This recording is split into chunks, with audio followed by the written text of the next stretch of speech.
La familia como sistema psicosocial. Los seres humanos siempre se han desarrollado en contextos, somos seres sociales y se ha descrito que el primer contexto de relación es la familia, a lo cual se ha denominado el microsistema. La familia está inserta dentro de un mesosistema o un conjunto de familias extensas y su comunidad más inmediata, la cual a su vez forma parte de lo que se denomina el exosistema, que son comunidades más amplias ya en una dimensión más social. Y el conjunto del sistema al cual pertenecen todas estas comunidades se denomina el macrosistema, que es la sociedad. Esta teoría fue planteada por el psicólogo norteamericano Uri Bronfenbrenner y se conoce como el enfoque ecológico del desarrollo humano. ¿Qué es lo que nos interesa considerar? Nos interesa considerar que las familias son parte de sistemas más amplios y que están insertos dentro del contexto social y por lo tanto, cuando evoluciona el contexto social, las familias van cambiando su propia organización. Es decir, podemos encontrar que a lo largo de la historia las familias han ido adaptando su organización, su distribución de roles en relación al contexto en el cual están desarrollados. Las familias más antiguas, las familias, podríamos decir, de la época post-feudal, son familias que están centradas en la agricultura, en el trabajo de una numerosa prole, donde las mujeres solamente realizan una labor doméstica muy subordinada. Estas familias comienzan a evolucionar hacia el siglo XX y se van transformando como producto de los cambios que tienen que ver con las transformaciones sociales. Sin duda estos son cambios que van evolucionando gradualmente y por lo tanto se mantiene una organización familiar muy similar en todas estas épocas que estamos viendo. Una familia patriarcal, las mujeres subordinadas, familias extensas o familias con numerosos hijos, agrupaciones de familias extensas que se ayudan mutuamente. No sucede esto en nuestra época, en los últimos 30 años, donde estamos viendo cambios acelerados que han significado la inserción laboral de la mujer en términos muy amplios, participa más de la fuerza laboral y además ingresa a roles que eran tradicionalmente masculinos, ha aumentado la diversidad y se reconocen los distintos tipos de uniones de parejas, se está reivindicando con una nueva oleada la no discriminación contra las mujeres en diversos terrenos y el fenómeno de la inmigración ha provocado cambios muy importantes en la fisonomía cultural de nuestro país. Por lo tanto, lo que estamos viendo es que esta organización típicamente patriarcal que ha durado mucho tiempo en la historia de la humanidad, desde los inicios de las organizaciones familiares, pasando por la época medieval, por la época más moderna, siempre hubo una organización patriarcal, es decir, el patriarcado es una organización o un sistema social y cultural de larga data. Pero nosotros justamente estamos asistiendo a esta transformación hacia una organización más moderna que no sabemos cómo va a consolidarse, cuáles van a ser las formas que va a tener, pero lo que sabemos es que más mujeres trabajan fuera del hogar y acceden a la educación, más jóvenes acceden a la educación superior, más niños pequeños reciben atención en la edad preescolar, más niños nacen fuera del matrimonio, nacen menos niños por pareja. Es decir, una serie de cambios sociales que están impactando fuertemente en nuestra organización, como por ejemplo el aumento de la esperanza de vida. Entonces tenemos en nuestra época cambios sociales y económicos muy importantes, que no los vamos a discutir acá, pero que tienen que ver con un importante desarrollo tecnológico. Se piensa que en unos 20 años más, una parte muy importante de los empleos actuales, por ejemplo, van a estar realizados por robots, lo que va a significar nuevos cambios en las organizaciones sociales. Pero todos estos cambios generan, sin duda, un cambio cultural y las familias están experimentando cambios en consonancia con esto.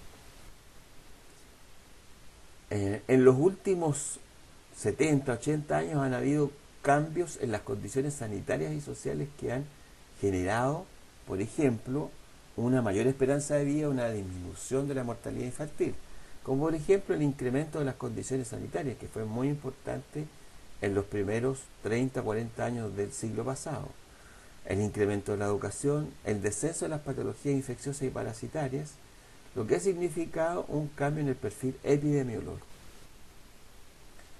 Veamos, por ejemplo, cómo disminuyó el número de defunciones de menores de un año entre el año 1900 y el año 2010, pasando de 37.917 niños a 1.862 en el año 2010.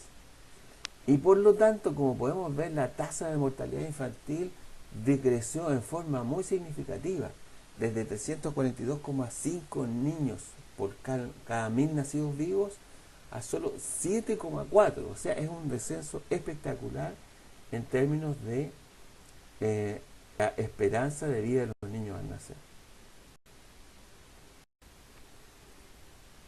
Si miramos este otro cuadro, podemos ver que la distribución anual de las defunciones según el grupo de edad representa este mismo cambio que hemos estado señalando. En el año 1910, los personas, niños menores de un año, representaban el 32,9% de las defunciones. En el año 1950 el 31%. Y miren ustedes, en el año 2000 representan solo el 2,9% de las personas que fallecen. Es decir, un cambio muy drástico en el perfil de esperanza de vida de los niños al nacer. Han cambiado también las causas de muerte. En el año 72 los tumores representaban el 11% y la enfermedad del sistema circulatorio el 21%. Y la causa de muerte más frecuente era la bronconeumonía. En el año 2007 los tumores se han incrementado al 24%, la enfermedad del sistema circulatorio al 28% y por lo tanto la causa de muerte más frecuente es el infarto agudo al miocardio. Vemos también que en las condiciones materiales ha habido un aumento importante en el acceso, digamos, a vivienda, ¿no es cierto? El hacinamiento disminuyó desde el 17,2% en el año 2002 al 7,3% el año 2017. Conjuntamente con lo anterior se produce una disminución del tamaño de los hogares, pasando de 4,4 personas en promedio el año 1982 a 3,1 el año 2017. Otro aspecto muy importante que podemos observar según los datos del censo es el aumento de los hogares unipersonales y monoparentales. Los unipersonales suben del 11,6 al 17,8, mientras que los monoparentales suben del 9,7 al 12,2.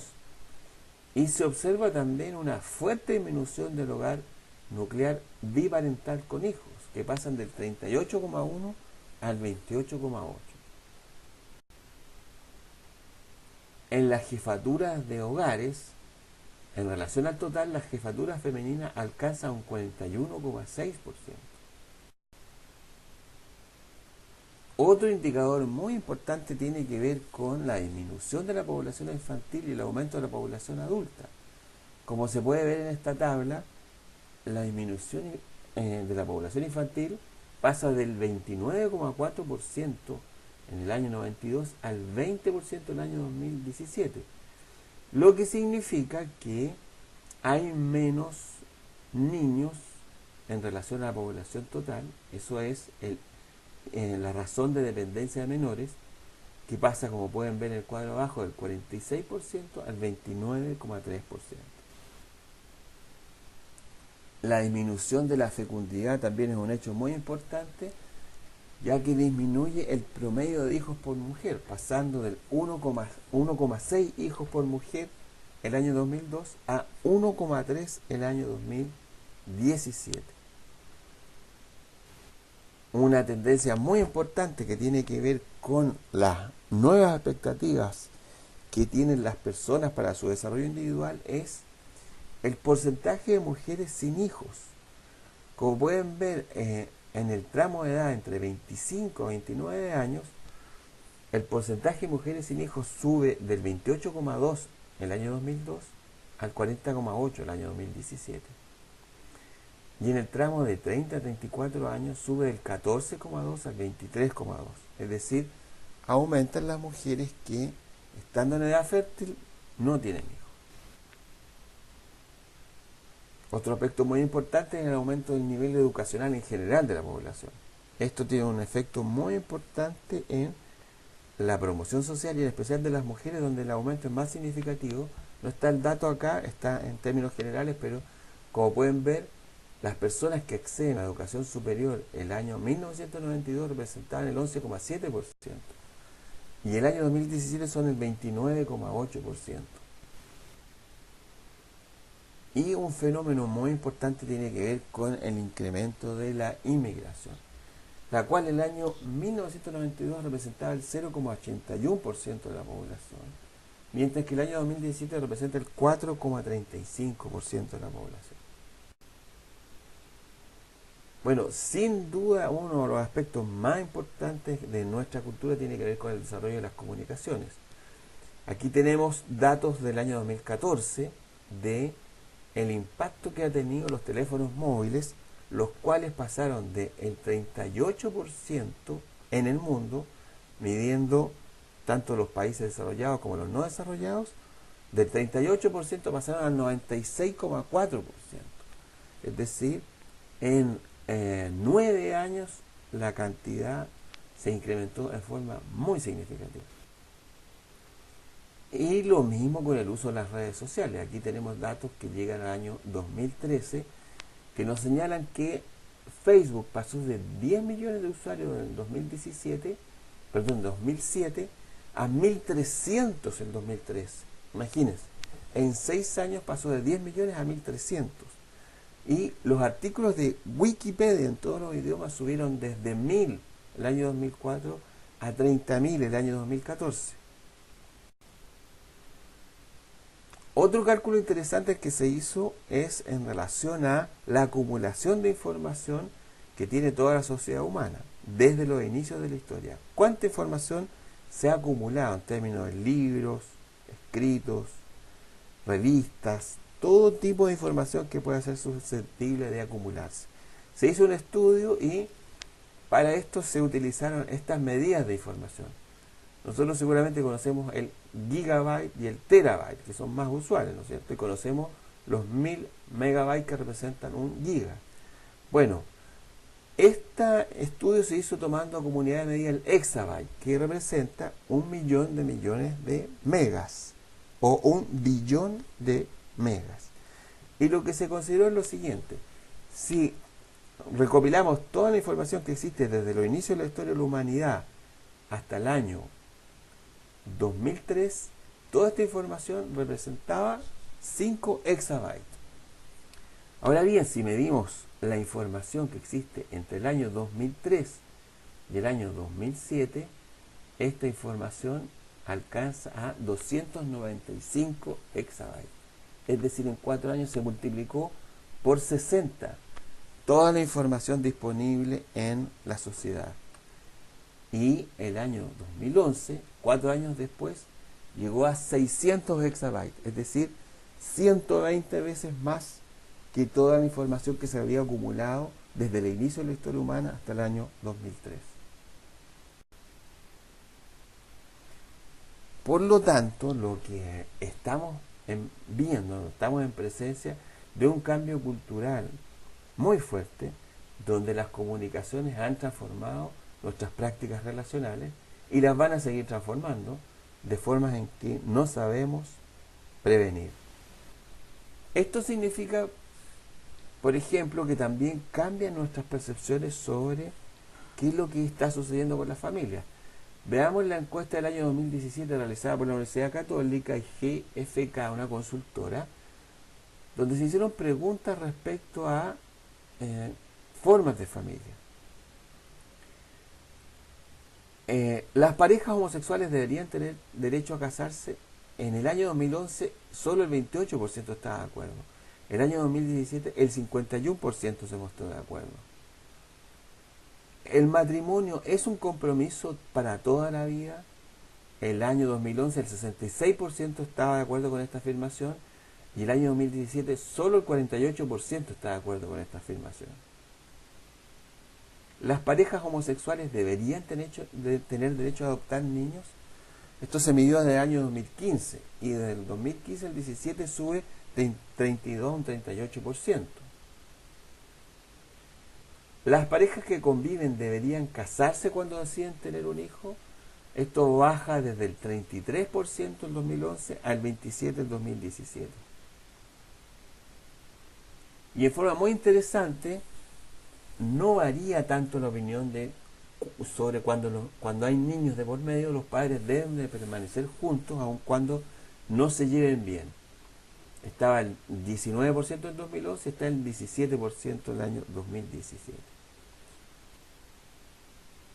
Un aspecto que también es muy controversial en nuestra sociedad se refiere a el aborto. En esta encuesta se le pregunta a las personas si están o no de acuerdo con la afirmación de que cuando la mujer ha quedado embarazada debido a una violación puede acceder al aborto. El año 2007 el 37% estaba de acuerdo. El año 2017 el 58% se muestra de acuerdo con esta afirmación.